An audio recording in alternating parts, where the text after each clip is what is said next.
digmaan sa pagitan ng pinakamalakas na babaylan at ng pinunong aswang. Tonight, the shadows awaken. In a village where whispers carry death and the wind screams secrets, a battle older than time erupts. Spirits clash, blood will stain the soil, and no soul is safe. Who will survive when light faces the ultimate darkness? Buhay ang gubat, ngunit ngayong gabi, tila humihinga ito na may sariling kamalayan, mabigat at nagmamasid. Ang hangin ay bumubulong ng mga lihim na mas matanda pa kaysa sa sinumang nabubuhay sa baryo, dumadaan sa mga uod ng puno at paikot na pumapaling sa mga kubo na parabang malamig na kamay ang humahaplos sa balat. May paparating, isang bagay na hindi kabilang sa karaniwang takbo ng buhay.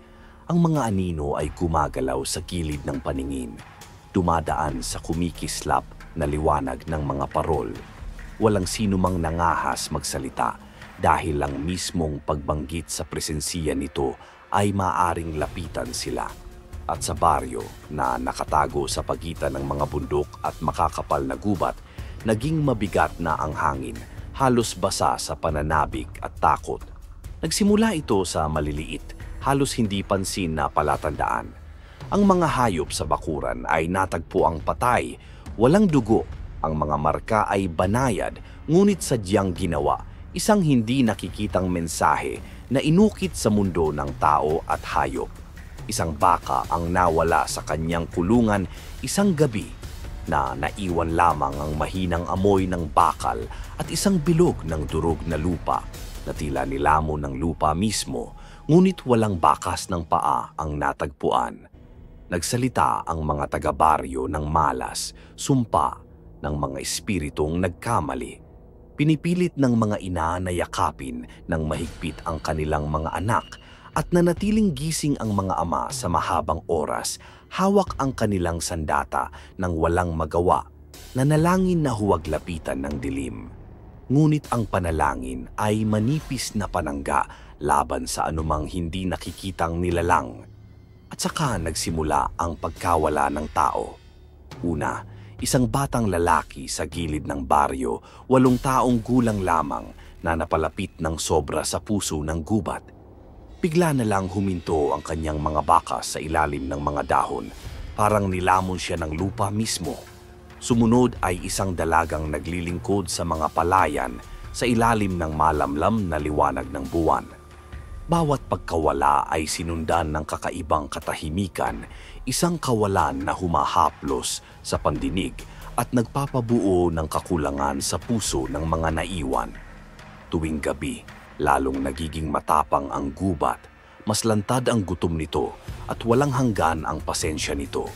Ang mga nakatatanda ay nag-usap sa bulong tungkol sa isang pinunong aswang. Isang nilalang na mas matanda pa sa alaala, isang mandaragit ng laman at kaluluwa na yumayabong sa takot at lihim.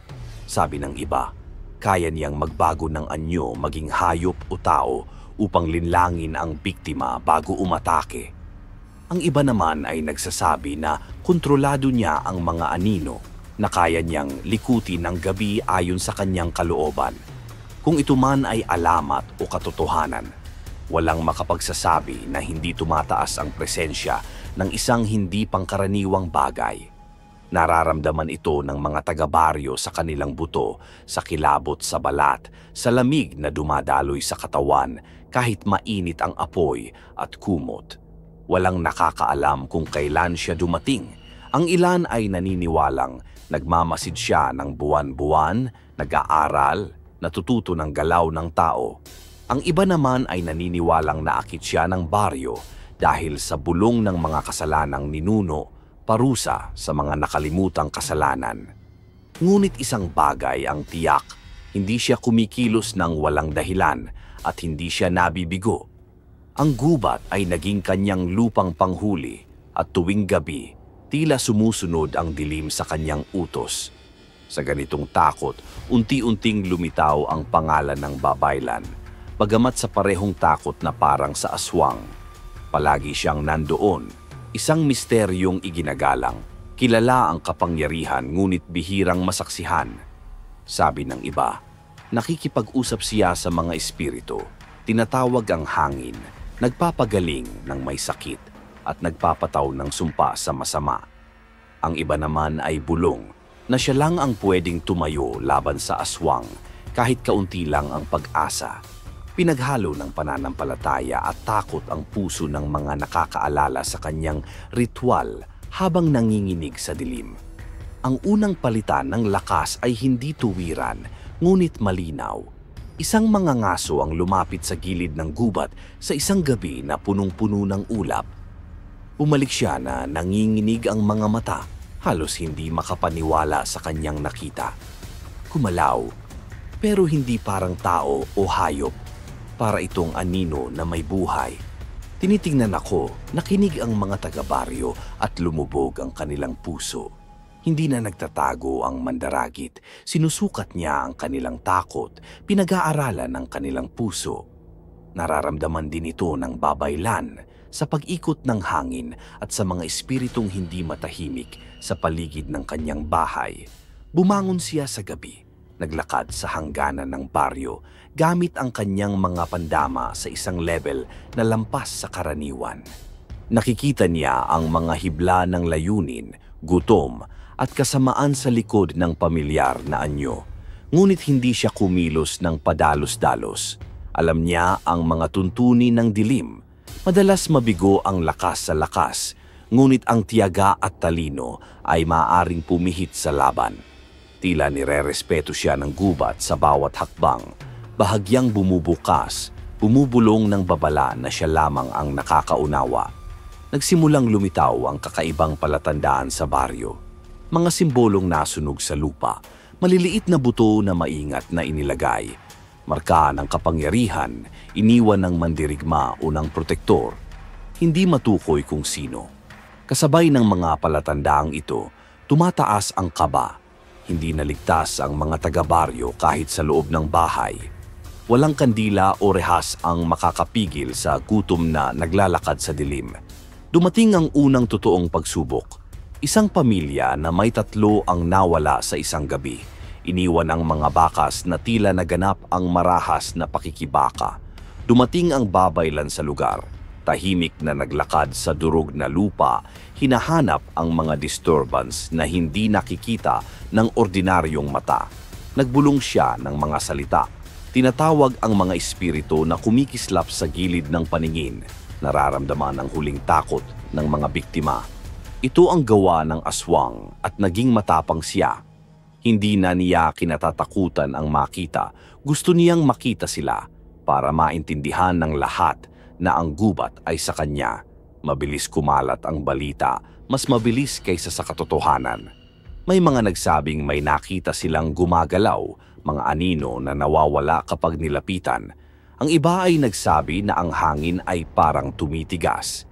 Hinahadlangan sila, kinikidnap ang hininga. Ang takot ay naging buhay na bagay, pumapalibot sa isip at puso ng lahat. Sa kabila nito, nagpapatuloy ang buhay sapagkat ang tao ay humahawak sa rutina kahit nagbabanta ang mundo. Inaalagaan ang palayan, nagdadala ng tubig mula sa ilog, pinananatiling buhay ang apoy. Ngunit bawat kilos ay may anino, bawat hakbang sa labas ay maaaring maging bangungot. At palaging nakatayo ang gubat, matiisin at walang hanggan, isang huwad na hukom na nagmamasid sa lumalabas na dula. Lalong pinatindi ng babaylan ang paghahanda. Gumawa siya ng mga anting-anting, nag-ukit ng mga simbolo sa lupa at bumulong ng mga panalangin na mas matanda pa sa mga bundok. Tuwing gabi, nakatayo siya sa gilid ng baryo, mata nakasubaybay sa gubat. At bawat gabi, nararamdaman niya ito, tinitingnan siya ng aswang, nagbibilang, naghihintay ng sandaling umatake. Nagbago ang iisang gabi ang lahat. Nagbago ang hangin, dala ang amoy ng bakal at pagkabulok. Kumaba ang mga anino, kumakapit sa mga kubo na parabang naghahanap ng pasukan. Nagising ang mga taga-baryo sa mga bulong na paikot sa kanilang bahay, umaakyat at bumababa kasabay ng tibok ng puso. Tila isang hudyat, isang babala na hindi na ito simula ng lagim, kundi paunang yugto ng digmaan.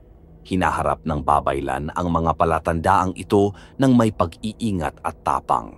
Tahimik siyang naglakad, sinusundan ang mga bakas ng aswang. Nauunawaan na hindi lamang laman, kundi espiritu ang kinukuha niya, isang manipulator ng takot. Tumugon ang gubat sa kanyang presensya, tila ang mga espiritong kanyang tinatawag ang bumabalanse sa dilim na unti-unting lumalapit. Ang mga linya ng digmaan ay nakalatag, di nakikita, ngunit tiyak at walang puwang para sa alinlangan. Pagsikat ng araw, nakaramdam ng mahinang katahimikan ang mga taga-baryo.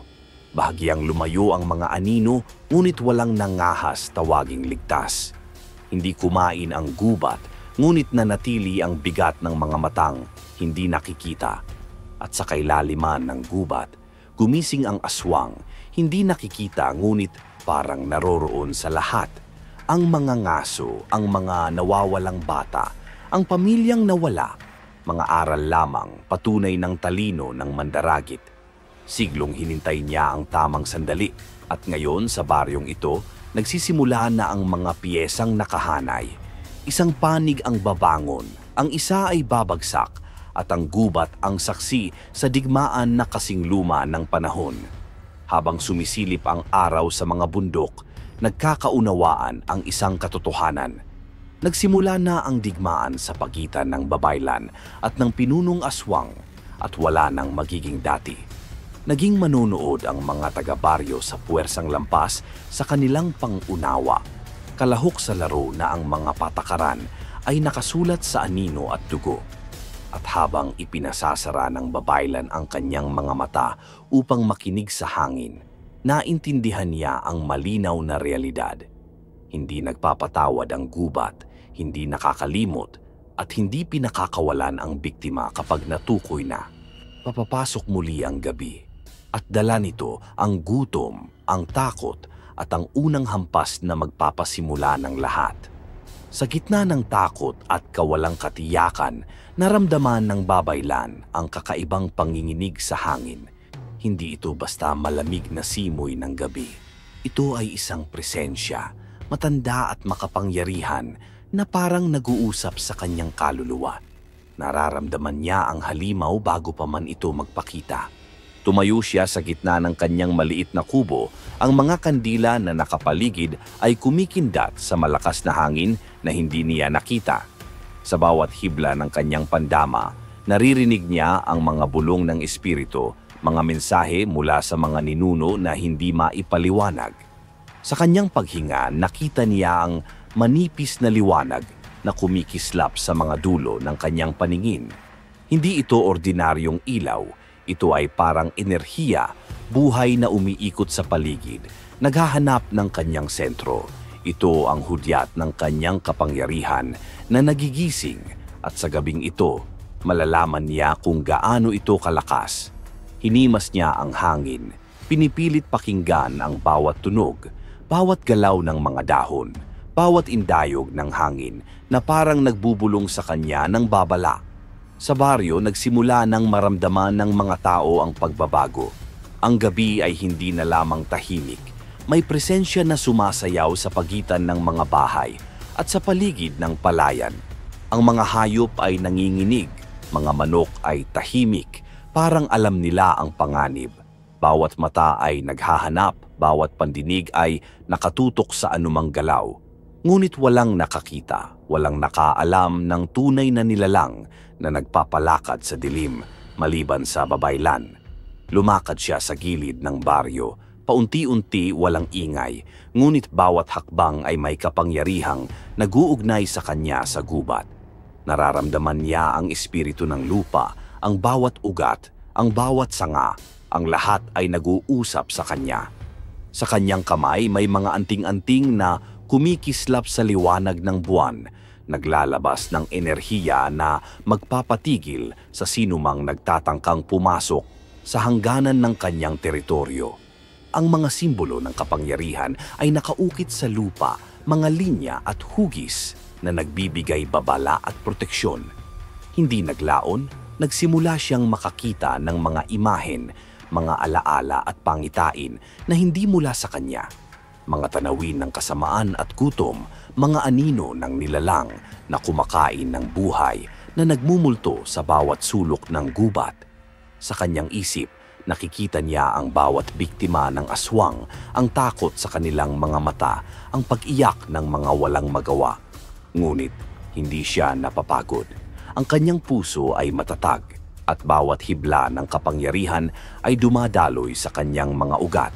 Sa gitna ng kanyang ritual, naramdaman niya ang presensya mismo ng pinunong aswang. Isang malamig na hangin ang dumampi sa kanyang leeg at sa sandaling iyon tumigil ang lahat ng tunog, ang mga kuliglig, ang agos ng tubig, ang ihip ng hangin. Para bang huminto ang mundo, nakatingin sa kanila, naghihintay sa unang galaw ng laban. Hindi siya natakot. Sa halip, ang kanyang dugo ay kumulo sa galit at tapang. Alam niya na hindi ito simpleng nilalang. Ito ay isang puwersa na matagal nang hinintay ang kanyang pagbabalik sa baryo. Sinimulan niya ang ritual. Pinuksan niya ang kanyang mga palad sa buwan, bumubulong ng mga salita na mas matanda pa sa mga bundok, at tinawag ang mga espiritu ng kanyang mga ninuno. Mula sa mga ulap ng gabi, lumitaw ang mga kaluluwang kumikislap, sumasayaw sa kanyang paligid, nagbibigay ng lakas at proteksyon. Ang hangin ay lumakas, umiikot sa kanyang katawan, parang sinusukat ang kanyang determinasyon. Ang bawat hibla ng kanyang kapangyarihan ay pinagsama sa kanyang espiritu, naghahanda sa kanya sa labang paparating. Sa baryo, ramdam ng mga tao ang kakaibang kapangyarihan. Ang mga batang natutulog ay gising sa kakaibang sensasyon. Ang mga matatanda ay nakatitig sa dilim, alam na may kaganapan na lampas sa kanilang pangunawa. May hope sa gitna ng takot dahil sa babaylan na tumayo laban sa kadiliman. Ngunit ang pag-asa ay may kasamang pangamba. Alam nila na kapag nagalit ang aswang, walang sino man ang ligtas. Sa gubat, unti-unti ring nagpakita ang mga palatandaan ng aswang. Mga anino na gumagalaw sa gilid ng kagubatan, mga tunog na parang maliliit na halakhak at paghuni. Ang bawat galaw ay may layunin, sinusubok ang lakas at kahandaan ng babaylan. Ngunit siya ay hindi natitinag. Bawat simbolo, bawat salita ng ritual, bawat hibla ng espiritu ay nagtatayo ng pader laban sa panganib. Nagpatuloy siya sa kanyang ritual ng buong gabing iyon. Ang kanyang katawan ay pagod na, ngunit ang kanyang isip ay malinaw. Nakikita niya ang bawat galaw ng aswang sa pamamagitan ng mga pangitain, kung paano ito nagtatago sa dilim, paano ito nagbabantay sa kanyang bawat hakbang. Ang digmaan ay nagsisimula sa isip at espiritu bago pa man pisikal na magsimula. Sa ganitong paraan, ang babaylan ay nakahanda hindi lamang sa kapangyarihan kundi sa taktika at pananabik ng laban. Sa hating gabi, lumakas ang hangin at ang mga espiritu ay nagsimulang magtagisan sa kalangitan. Ang mga enerhiya ng babaylan ay sumanib sa hangin, sa lupa, sa bawat puno at sanga, at sa sandaling iyon naramdaman niya ang aswang ay naroon, nagmamasid, naghahanda, sinusukat ang kanyang lakas, isang katahimikan ang bumalot sa paligid, mas mabigat kaysa sa pinakamadilim na gabi. Ngunit kahit ganoon, nanatiling matatag ang babaylan. Ang kanyang mga mata ay kumikislap sa liwanag ng buwan, ang kanyang mga palad ay bukas sa kalangitan, at sa kanyang puso, alam niya na siya lang ang nakatayo sa pagitan ng baryo at ng ganap na pagkawasak. Ang unang pagtatagpo ng kapangyarihan at kadiliman ay malapit na, at walang sino man sa baryo ang makakahinga ng normal pagkatapos nito. At sa simula ng umaga, habang unti-unting sumisikat ang araw, naramdaman niya ang bakas ng aswang, isang anino na hindi na lamang sumusunod, kundi umaangkop, naghihintay ng tamang sandali. Ang gubat ay tahimik muli, ngunit ang katahimikan ay puno ng banta. Ang babaylan ay gising, handa, at ang laro ng takot at kapangyarihan ay nagsimula na. Sa baryo, ang mga tao ay nakatitig sa gubat. Alam nila sa puso nilang may nagbabantay at may magtatanggol. May babaylan na nakatayo sa harap ng kadiliman at sa kanya nakasalalay ang lahat. Ngunit sa kabilang banda, may presensya na naghihintay, natututo, nagbabantay, isang nilalang na hindi kailanman matitinag at sa bawat oras, lumalakas ang pangangailangan nitong patunayan ang sarili. Ang hangin ay humina, ang mga espiritu ay naglaho pansamantala at ang baryo ay muling nabalot ng katahimikan. Ngunit sa ilalim ng katahimikan na iyon, naroroon ang matinding pangako, isang labanan na hihigit sa lakas ng katawan, sa talino ng isip at sa tibay ng kaluluwa ay magaganap sa mga susunod na gabi. Ang babaylan ay nakahanda, ngunit ang aswang ay matalino at mapanganib. Ang digmaan ng kapangyarihan at kadiliman ay hindi pa nagsisimula sa labas, ngunit sa puso at isip, ito ay ganap na umiiral. Ang unang gabi ng pagkilala sa kapangyarihan ay natapos, ngunit ang tunay na laban ay malapit ng simulan. Ang babaylan ay gising at ang gubat ay nagbabantay. Ang baryo ay nasa bingit ng kasaysayan at walang sino man ang makakaligtas sa hindi nakikitang laro ng takot at lakas. Ang gabi ay dumating na may kakaibang bigat. Ang hangin ay mas malamig, mas matalim at bawat dahon ay tila may sariling kamalayan. Ang babaylan ay naroroon sa gilid ng baryo, nakatayo sa gitna ng liwanag ng buwan. Ang mga mata niya ay nakatuon sa kadiliman ng gubat. Nararamdaman niya ang presensya ng aswang bago pa man ito lumapit at alam niyang ang unang totoong labanan ay malapit na. Sa mga gilid ng kagubatan, may gumagalaw na anino, mabilis, maingat at tila sumusukat sa bawat hakbang ng babaylan. Hindi ito hayop, hindi ito tao, ngunit sa bawat galaw, ramdam ang matinding karunungan at kasamaan. Ang bawat sandali ay nagiging mahalaga. Bawat paghinga ay may kasamang banta. Tumayo siya ng matatag. Ang kanyang mga palad ay bumuka sa buwan at sinimulan ang kanyang ritual. Ang mga espiritu ng kanyang mga ninuno ay lumitaw, kumikislap sa paligid, sumasayaw sa hangin at nagbibigay ng lakas. Ang hangin ay umikot sa kanya, tila sinusubok ang tibay ng kanyang espiritu. Sa isang iglap, naramdaman niya ang galaw sa tabi niya. Isang anino ang humarap sa kanya, nagtatago sa pagitan ng mga puno, ang mga matay kumikislap na may gutom at pananalig sa sariling kapangyarihan. Hindi nag-aksaya ng panahon ng aswang. Isang mabilis at walang tunog na paglipad, halos tila humahawak sa gabi mismo. Ang unang pagkikita nila ay hindi sa salita, kundi sa panginginig ng hangin, sa pagbabago ng enerhiya sa paligid, sa bawat hibla ng presensya. Ang babaylan ay hindi nagulat, bagkus nagbuklod ang kanyang loob at nag-concentrate ng lakas mula sa kanyang mga espiritu. Lumipad ang aswang sa paligid, sinusukat ang kanyang kakayahan. Ang kanyang mga galaw ay napakabilis, halos hindi nakikita, ngunit ramdam sa bawat selula ng katawan ng babaylan. Ang bawat sandali ay may panganib. Isang maling galaw ay maaaring maging kamatayan. Tumindig siya ng matatag, huminga ng malalim at pinagsama ang kapangyarihan ng hangin, apoy at espiritu sa iisang punto. Isang proteksyon at paghahanda para sa labang darating. Nang humarap sila, nagkaroon ng sandaling katahimikan na halos hindi matandaan ng mga nakatingin. Ang hangin ay huminto, ang gabi ay tumigil, at parang ang mundo mismo ay humihinga para sa unang galaw ng labanan. Ang babaylan ay nakatindig, matay kumikislap, palad ay bukas sa buwan, habang ang aswang ay nakatungo sa dilim, nag-aanyaya sa kanya sa isang larong sinadya. Mabilis ang aswang. Isang iglap lumitaw sa harap niya, parang sumabog ang anino sa paligid. Tumalon siya, ngunit mabilis ring lumihis ang babaylan gamit ang kanyang mga instincts at kapangyarihan para sa proteksyon. Ang unang galaw ay hindi lamang simpleng pag-iwas, ito ay pakikilala ng kapangyarihan at taktika. Sa bawat paggalaw ng aswang, natututo siya, sinusukat ang kanyang limitasyon, habang ang babaylan ay nagbabantay at nag-iisip ng bawat susunod na hakbang.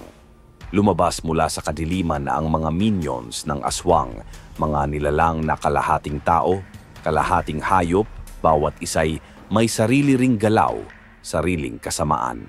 Sinubukan nilang palibutan ang babaylan, ngunit bawat hakbang ay nababalot ng kapangyarihan ng mga espiritu. Ang kanyang ritual ay hindi lamang depensa, ito ay puwersa ng pag-atake na nagpapakita ng kanyang lakas sa bawat galaw. Ang babaylan ay gumalaw ng mabilis, bawat galaw ay may katuturan, bawat paghinga ay pinapalakas ng espiritu at enerhiya. Nakita niya ang pinakadakilang banta ng aswang, isang anyo na higit pa sa anino, higit pa sa anyo ng tao. Ito ay kombinasyon ng kanyang takot, galit at kapangyarihan na bumabalot sa bawat puno, bawat sanga, bawat hibla ng hangin. Hindi lamang pisikal ang laban, ito ay laban ng isip at kaluluwa.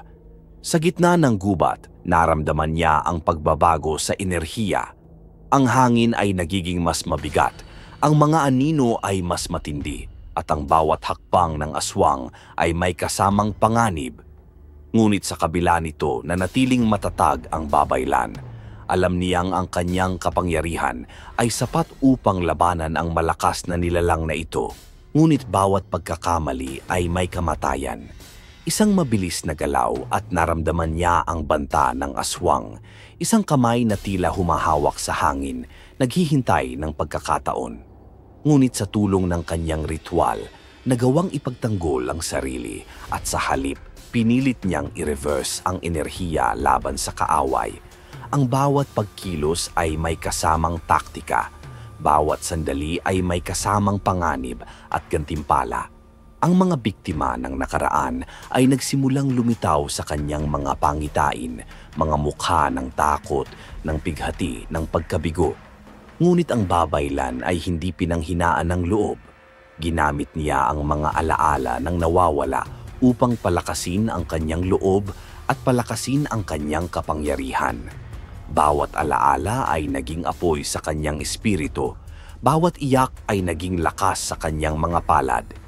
Tumagal ang kanilang unang engkwentro sa gabing iyon ng ilang oras na parang walang hanggan. Ang bawat galaw ng aswang ay mabilis at mapanganib, ngunit ang babaylan ay matatag at maingat. Alam nilang pareho na ang pagkakamali ng isa ay magiging pagkamatay ng isa pa. Ang labanan ay hindi lamang pisikal. Ito ay laro ng isip, laro ng enerhiya at laro ng takot. Sa huli ng unang engkwentro, nagkaroon ng sandaling katahimikan. Ang aswang ay umatras, hindi pa rin natalo, ngunit hindi rin lubos na nanalo. Ang babaylan ay nakatindig, buong katawan at kaluluwa ay handa. Alam niyang ito ay simula pa lamang ng totoong digmaan. Ang gabi ay tila humihinga, nagbabantay, at ang bawat puno at sanga sa gubat ay nagtataglay ng lihim na alam lamang ng mga makapangyarihan. Bago matapos ang gabi, naramdaman ng babaylan ang bakas ng aswang sa bawat sulok ng kagubatan. Hindi ito natatapos sa unang engkwentro. Ito ay simula ng isang laro, ng isang digmaan na magtatagal at maglalaman ng kapangyarihan, takot at sakripisyo.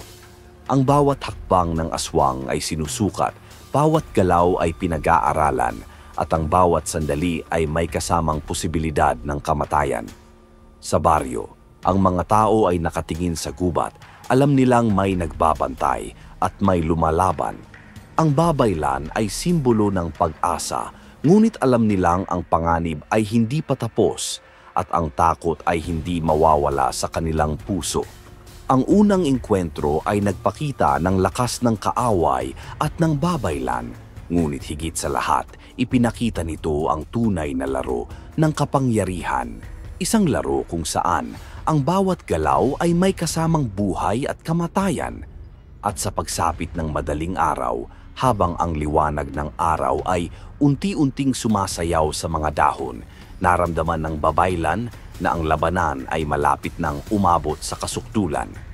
Ang unang pagkikita ay simula lamang ng digmaan sa pagitan ng pinakamalakas na babaylan at ng pinunong aswang, at walang sino man sa baryo ang makakaalam kung sino ang mananaig. Ang susunod na yugto ay magbubukas ng bagong antas ng panganib, kapangyarihan at lihim na magpapabago sa lahat ng kanilang buhay.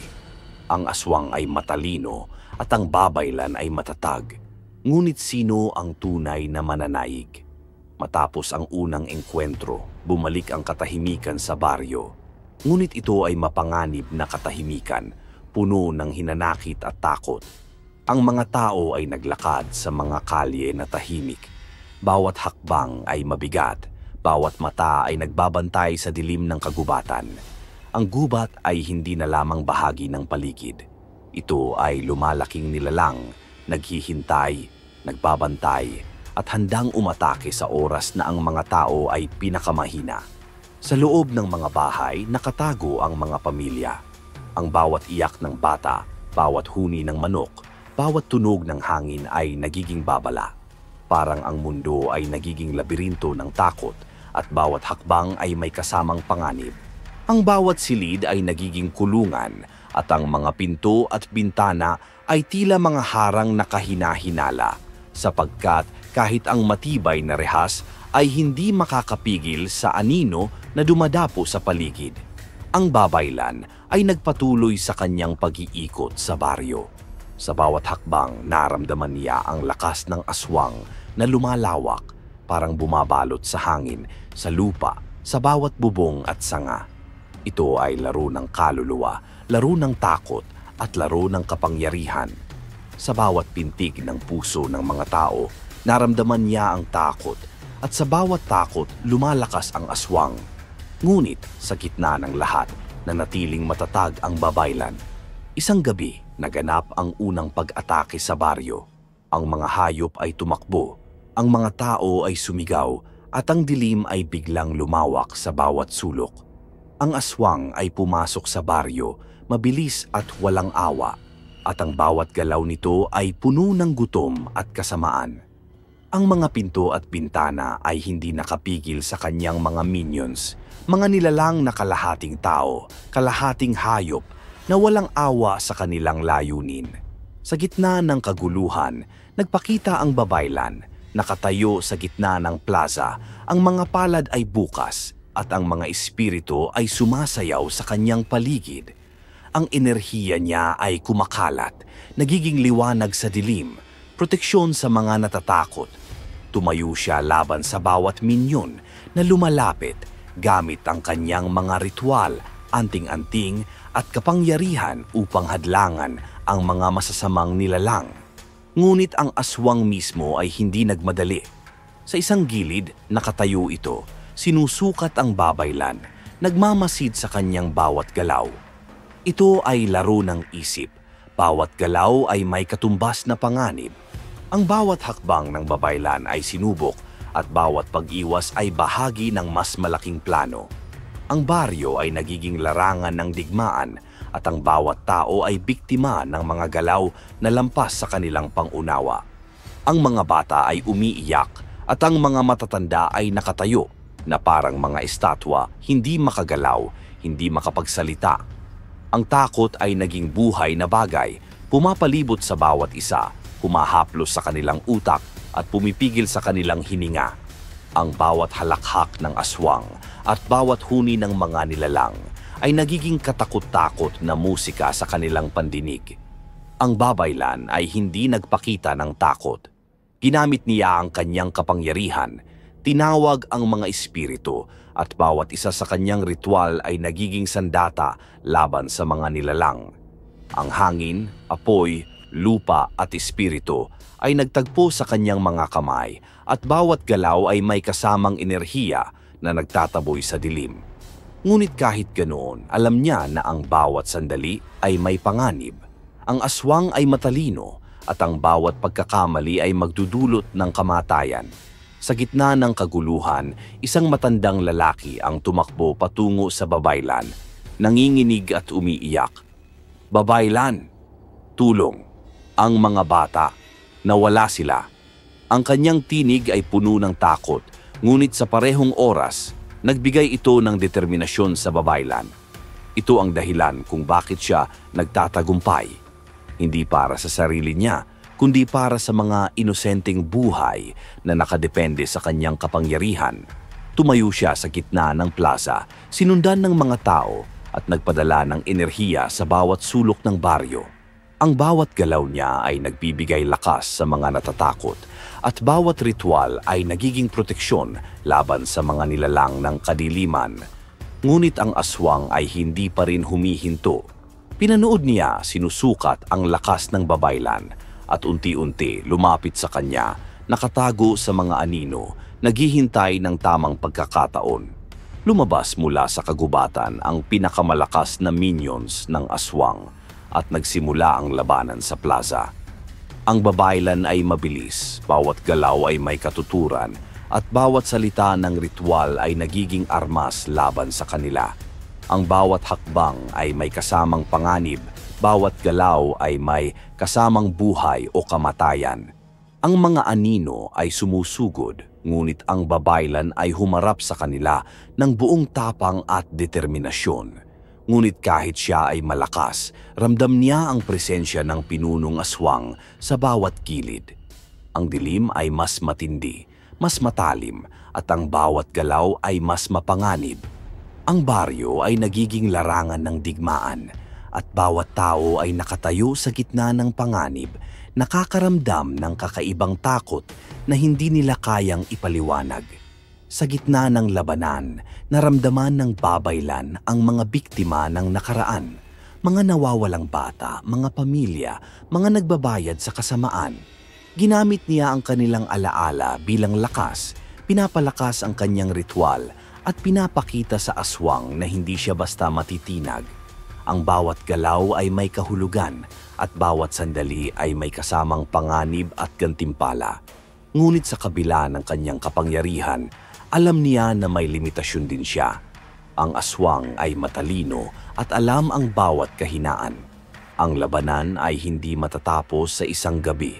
Ito ay simula ng isang serye ng pagsubok, takot at sakripisyo na magtatagal sa mga darating na araw. Ang babaylan ay nakatindig, ngunit sa puso niya, alam niyang kailangan pa niyang palakasin ang kanyang sarili at ang kanyang mga ritual. Ang baryo ay nasira sa unang gabi ng labanan. Ang mga bahay ay natumba, ang mga palayan ay napinsala, at ang bawat tao ay nahaharap sa kanilang pinakamalalim na takot. Ang psychological horror ay hindi lamang sa harap ng aswang, kundi sa isip at damdamin ng bawat isa sa baryo. Alam nilang, ang dilim ay hindi basta mawawala, at ang panganib ay hindi matatapos. Sa pagtatapos ng gabi, ang babaylan ay nakatayo pa rin sa gitna ng baryo, nakatingin sa gubat. Ang unang pagsalakay ng aswang ay simula lamang ng isang digmaan na maghuhubog sa kapalaran ng baryo, ng babaylan, at ng bawat kaluluwa na nakasalalay sa pagitan ng liwanag at kadiliman. Alam niya na ang tunay na laban ay malapit nang magsimula, at ang bawat sandali ay magiging pagsubok sa tapang, determinasyon at kapangyarihan. Ang susunod na yugto ay magbubukas ng mas matinding panganib, mga lihim ng aswang, at ang kakayahan ng babaylan na labanan ang pinakamatinding puwersa ng kadiliman. Ang baryo ay nakatayo sa bingit ng kawalang pag-asa, at ang bawat tao ay magiging saksi sa labanan na hihigit sa kanilang pangunawa. Habang lumalim ang gabi, ang gubat ay tila buhay. Bawat puno, bawat sanga, bawat dahon ay gumagalaw sa ilalim ng hindi nakikitang puwersa. Ang babaylan ay nakatayo sa gitna ng baryo, ang katawan niya ay matatag, ang mga palad ay bukas, at ang kanyang mga mata ay kumikislap sa liwanag ng buwan.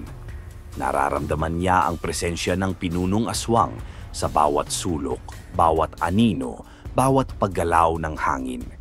Hindi nag-aksaya ng oras ang aswang. Isang iglap, lumitaw ito sa gilid ng baryo, mabilis at tahimik. Sinusukat ang lakas ng babaylan. Ang bawat galaw nito ay may layunin, bawat sandali ay may panganib. Ito ay laro ng kapangyarihan at bawat pagkakamali ay kamatayan. Lumapit ang babaylan sa hangganan ng baryo, naglakad ng tahimik, ngunit puno ng determinasyon. Sa bawat hakbang, tinatawag niya ang mga espiritu, pinapalakas ang hangin, lupa, at apoy. Ang mga anting-anting niya ay kumikislap, naglalabas ng enerhiya na nagpapatigil sa mga minions ng aswang sa kanilang paglapit. Ang bawat galaw ay isang sandata, bawat salita ng ritual ay proteksyon, at bawat hininga ay paghahanda sa mas matinding laban. Mabilis ang galaw ng aswang, hindi basta nakikita, ngunit ramdam sa bawat hibla ng katawan ng babaylan. Ang kanyang mga mata ay sumusukat, sinusuri ang bawat galaw, at ang bawat hakbang ay may kasamang taktika. Ang unang engkwentro ay nagturo sa kanya at ngayon ay alam niya ang kahinaan ng kalaban, ngunit kailangan niyang maging maingat dahil bawat pagkakamali ay kamatayan. Ang mga minions ng aswang ay muling lumabas, ngunit mas mapanganib ngayon. Sila ay sumugod ng sabay-sabay, bawat isa'y may galaw na hindi pangkaraniwan, ngunit ang babaylan ay handa. Ginamit niya ang kanyang ritual. Pinagsama ang kapangyarihan ng hangin, apoy, lupa at espiritu, at sa isang iglap, lumabas ang liwanag mula sa kanyang mga palad, bumabalot sa bawat minyon at nagtataboy sa kanila. Ang bawat galaw ay may layunin at bawat sandali ay may kasamang enerhiya na nagpapatibay sa kanyang kapangyarihan. Ngunit ang aswang ay matalino. Sa kabila ng liwanag at ritual, lumapit ito mula sa gilid, nakatago sa anino, naghihintay ng tamang pagkakataon. Ang bawat galaw ng babaylan ay sinusukat at bawat galaw ng aswang ay naglalaman ng banta ng kamatayan. Ang baryo ay nagiging larangan ng digmaan at bawat tao ay nakatayo sa gitna ng panganib, nararamdaman ang kakaibang takot sa hangin. Ang babaylan ay hindi natitinag. Tumayo siya ng matatag, pinagsama ang lahat ng kanyang kapangyarihan at isang iglap naglabas siya ng enerhiya mula sa kanyang katawan na bumalot sa baryo. Ang bawat anino ay tinaboy, ang bawat panganib ay hinadlangan, at ang bawat kalaban ay nahirapan sa harap ng kanyang lakas. Ngunit alam niya na ito ay simula lamang. Ang aswang ay hindi pa nagpapakita ng buong kapangyarihan nito. Lumapit ang aswang, mabilis at mapanganib, at nakipagsagupaan sa babaylan. Hindi ito simpleng labanan, ito ay laro ng isip, laro ng enerhiya, at laro ng kaluluwa. Ang bawat galaw ay may kasamang panganib, bawat salita ng ritual ay may kasamang sandata. Ang hangin, apoy at lupa ay umiikot sa paligid nila. Nagiging bahagi ng labanan, at ang bawat galaw ay nagiging testamento ng kapangyarihan at determinasyon. Sa gitna ng engkwentro, naramdaman ng babaylan ang lumalakas na enerhiya ng aswang. Hindi ito ordinaryong kapangyarihan, ito ay nakapagpapalit ng anyo, nagtatago sa dilim at sinusukat ang bawat galaw ng kalaban. Ngunit sa halip na matakot, ginamit ng babaylan ang kanyang karanasan at karunungan. Pinagsama niya ang lakas ng mga espiritu, ang enerhiya ng buwan at ang proteksyon ng lupa, at sa isang iglap, pinatigil ang galaw ng aswang. Ngunit hindi pa tapos ang laban.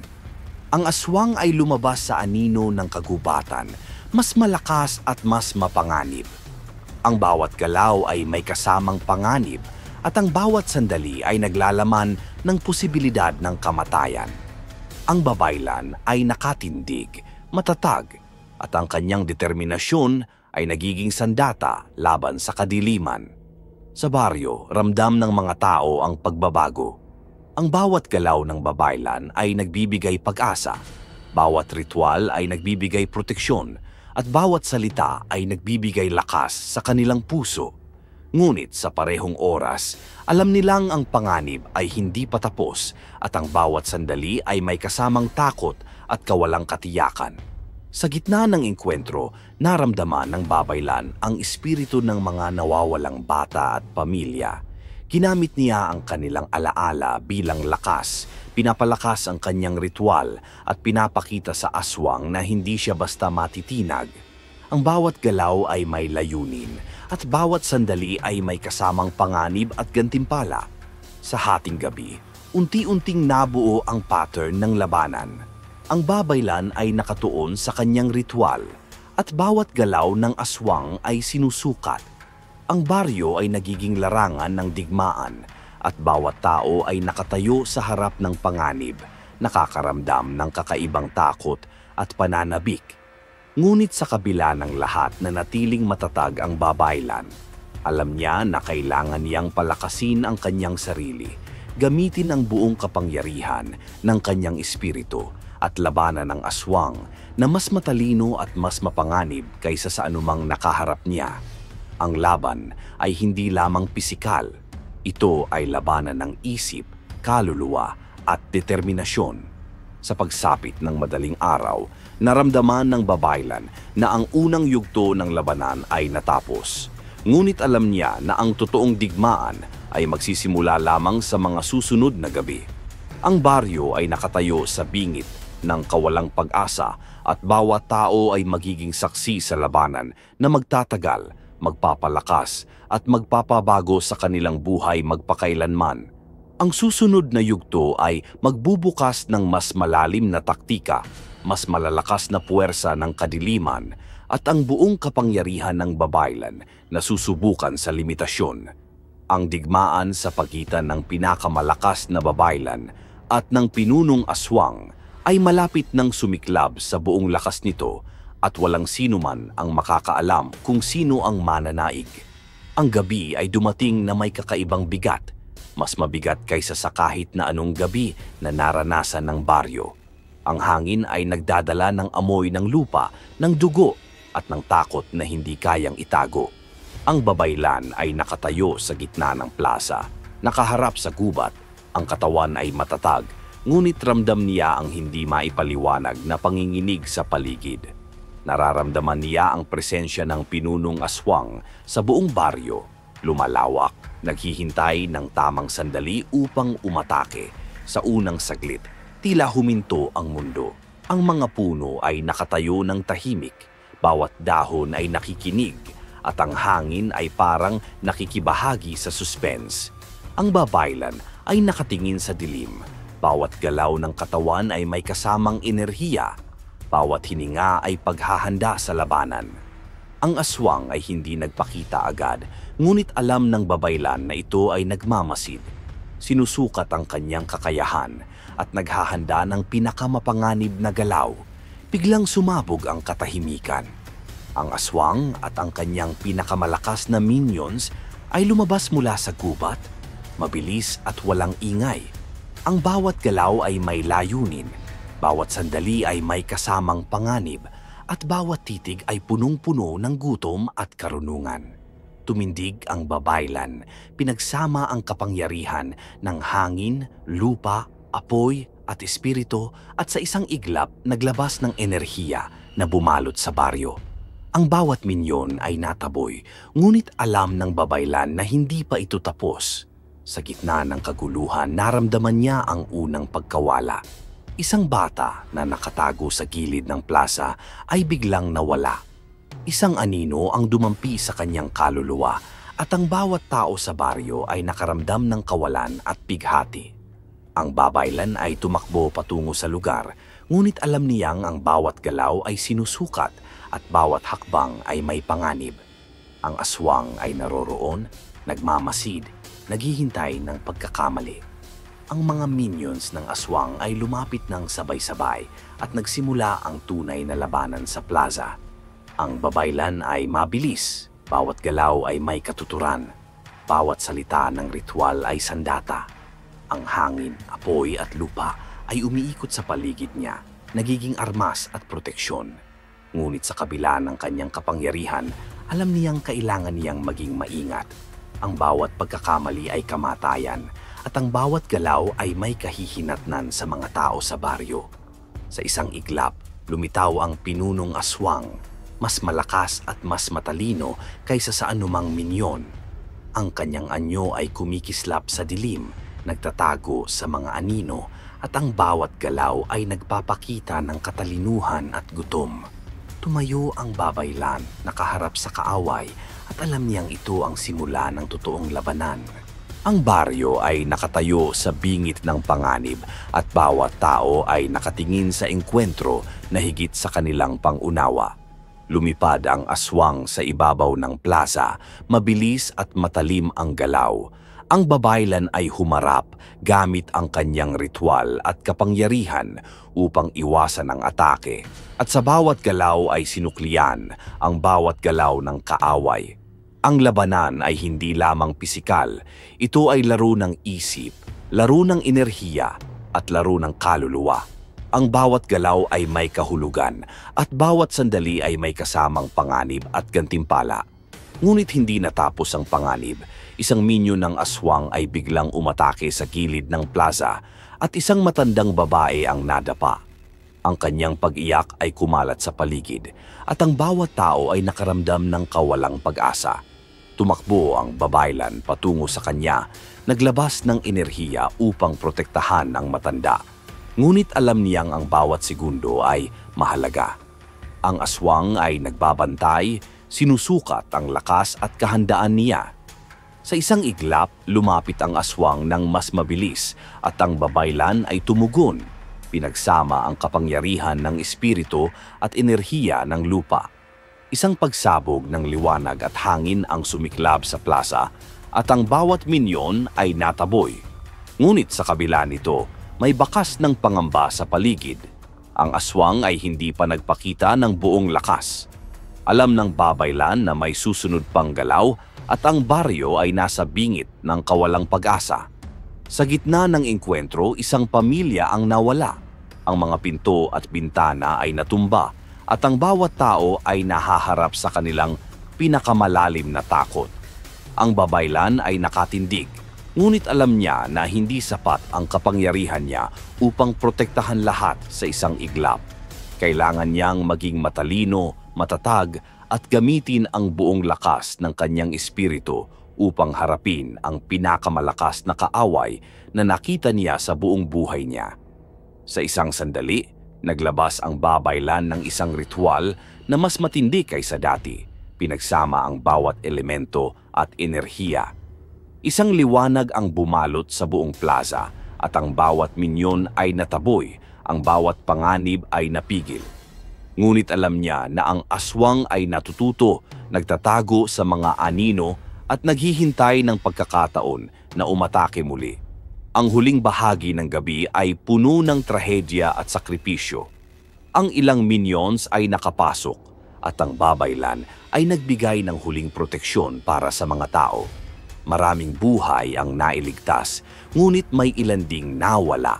Ang kanilang pagkawala ay nagbigay ng determinasyon sa babaylan na hindi titigil hanggang sa mapanalo ang digmaan. Ang baryo ay nasira, ngunit nanatiling may pag-asa dahil sa tapang at kapangyarihan ng babaylan. Sa pagsapit ng madaling araw, ang baryo ay tahimik na muli. Ngunit ito ay katahimikan na puno ng pangamba at paghihintay. Alam ng babaylan na ang totoong digmaan ay magsisimula lamang sa mga susunod na gabi. At ang bawat sandali ay magiging pagsubok sa kanyang kapangyarihan, isip at kaluluwa. Ang susunod na yugto ay magbubukas ng mas matinding labanan, mas maraming sakripisyo at ang unang tunay na harap-harapan na engkwentro ng pinakamalakas na babaylan at pinunong aswang. Ang baryo ay nakatayo sa bingit ng takot at bawat tao ay magiging saksi sa digmaan na hihigit sa kanilang pangunawa.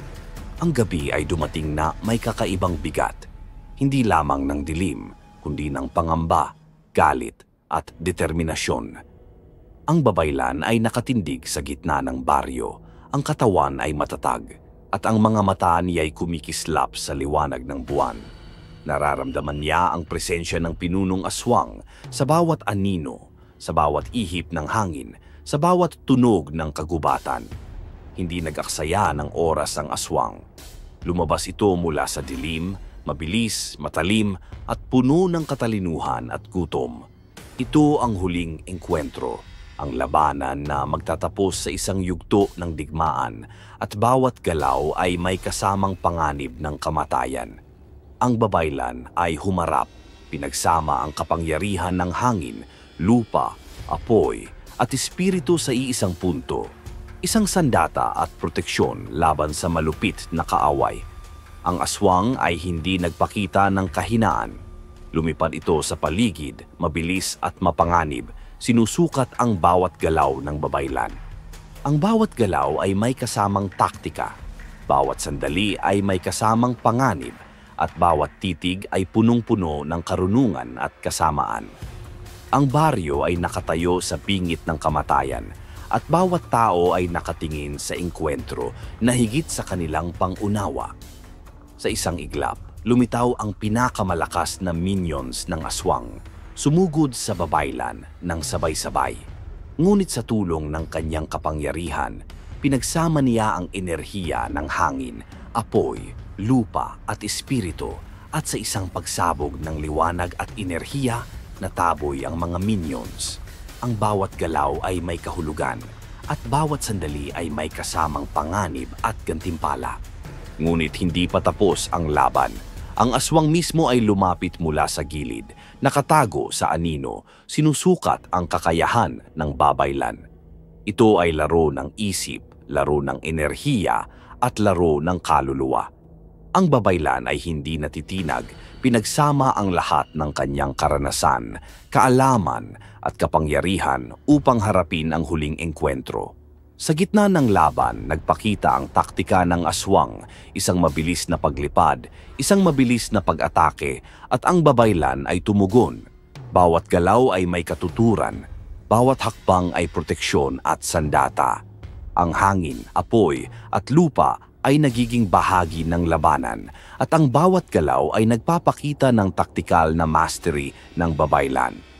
Sa bawat pagsabog ng enerhiya, naramdaman ng babaylan ang sakit at pangamba ng baryo. Ang mga tao ay nakatingin, nanginginig, alam nilang ang bawat sandali ay may kasamang panganib. Ngunit ang babaylan ay matatag, at sa bawat galaw, nagiging sandata ang kanyang lakas para sa mga inosente.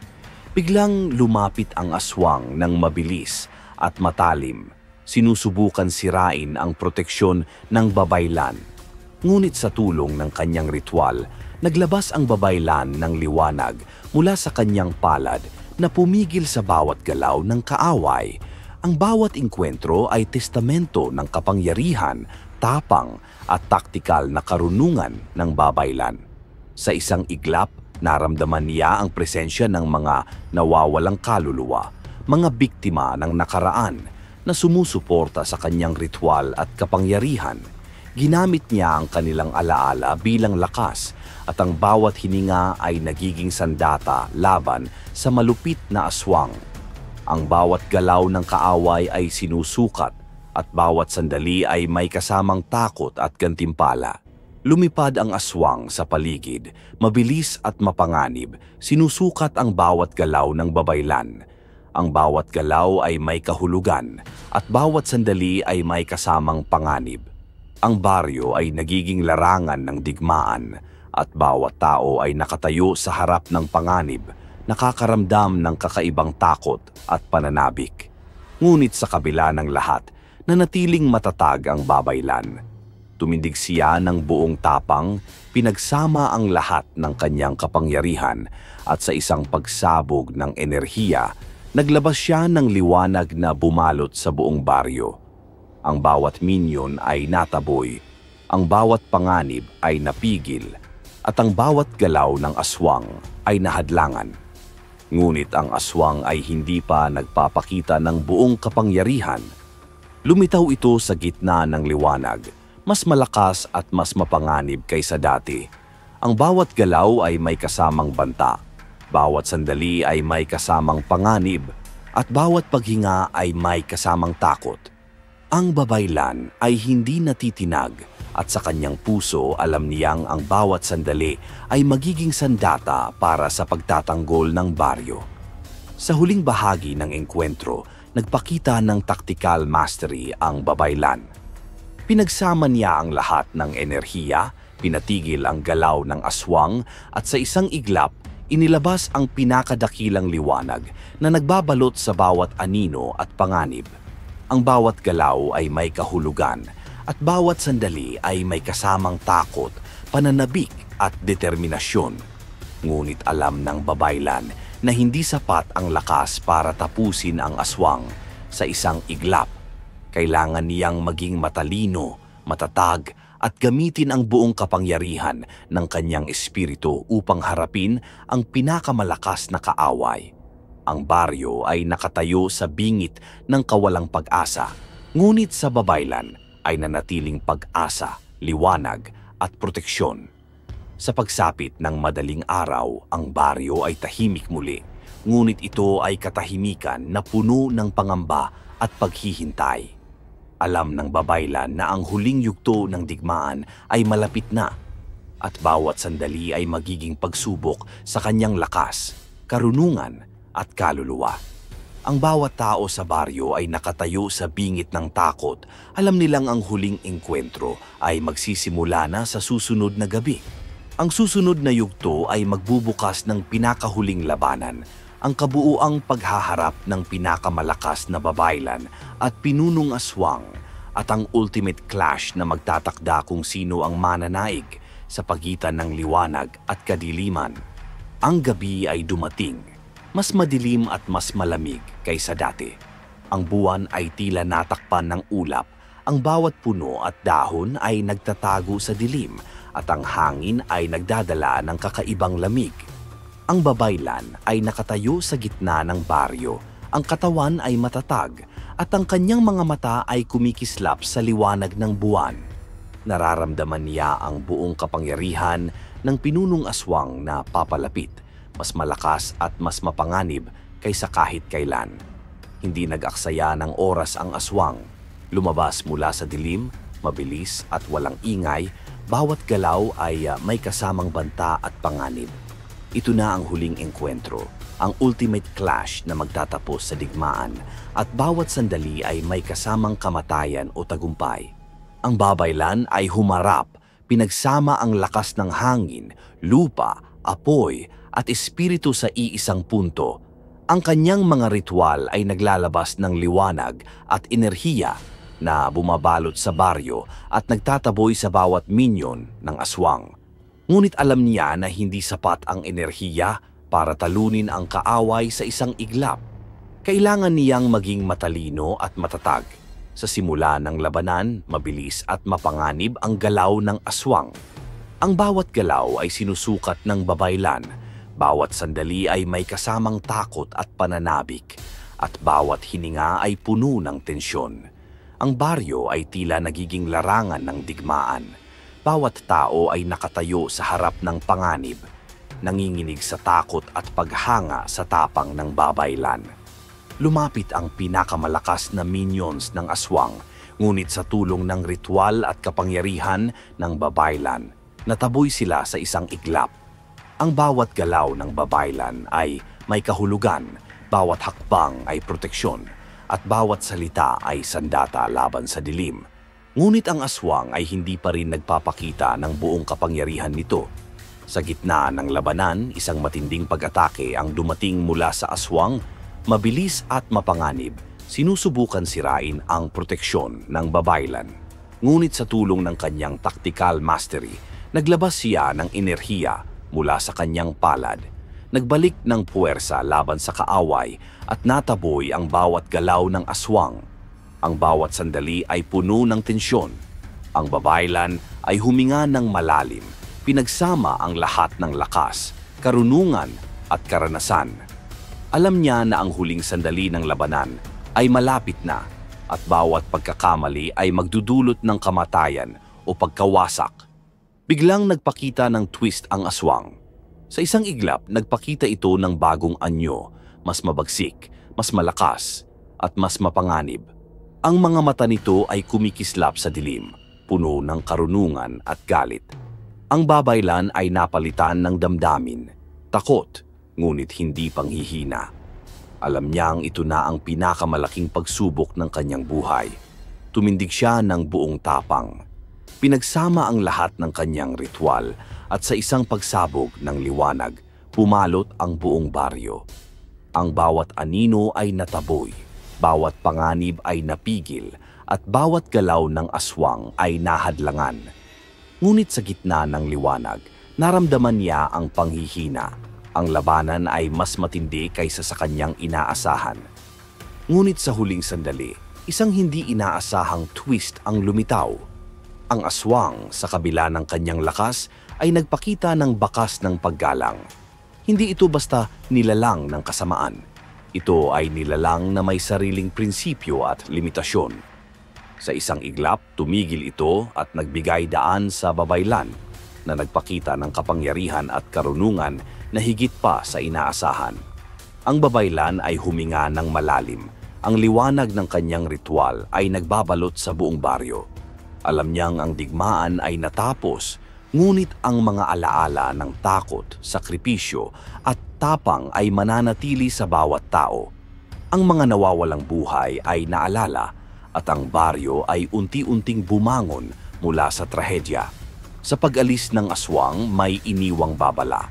Ang kapangyarihan ng liwanag ay mahalaga, ngunit ang kadiliman ay laging nagmamasid. Ang balanse ay nananatili sa pagitan ng lakas at kahinaan, tapang at takot. Ang babaylan ay tumayo, nakatingin sa gubat. Alam niyang ang mundo ay puno ng lihim at panganib, ngunit siya ay handa. Sa baryo, ang mga tao ay nagsimulang bumangon, tahimik, nanginginig, ngunit may pag-asa sa puso. Ang babaylan ay simbolo ng tapang, determinasyon at proteksyon. Ang kadiliman ay natalo, ngunit ang aral ng laban ay mananatili magpakailanman. At sa huling sandali ng gabi, habang ang araw ay unti-unting sumisikat, ang babaylan ay nakatindig sa tuktok ng plaza, nakatingin sa horizon. Ang labanan ay natapos, ngunit ang paalaala ay mananatili. Sa pagitan ng liwanag at kadiliman, ang tapang at karunungan ang magtatakda kung sino ang mananaig. Ang baryo ay tahimik, ngunit puno ng bagong lakas at determinasyon. Ang mga tao ay nakatayo, nakatingin sa babaylan, alam nilang may pantay, may protektor at may aral na natutunan sa bawat galaw ng takot, bawat sakripisyo at bawat hininga ng hangin sa dilim. Sa wakas, ang pinakamalakas na babaylan at ang pinunong aswang ay naghiwalay, hindi bilang kaaway lamang, kundi bilang dalawang puwersa na nagturo ng kahalagahan ng balanse, tapang at determinasyon. Ang kwento ay magtatapos sa katahimikan, ngunit ang alaala ng digmaan ay mananatili magpakailanman, isang kwento ng kadiliman, liwanag at ang walang hanggang laro ng kapangyarihan sa pagitan ng dalawang dakilang nilalang.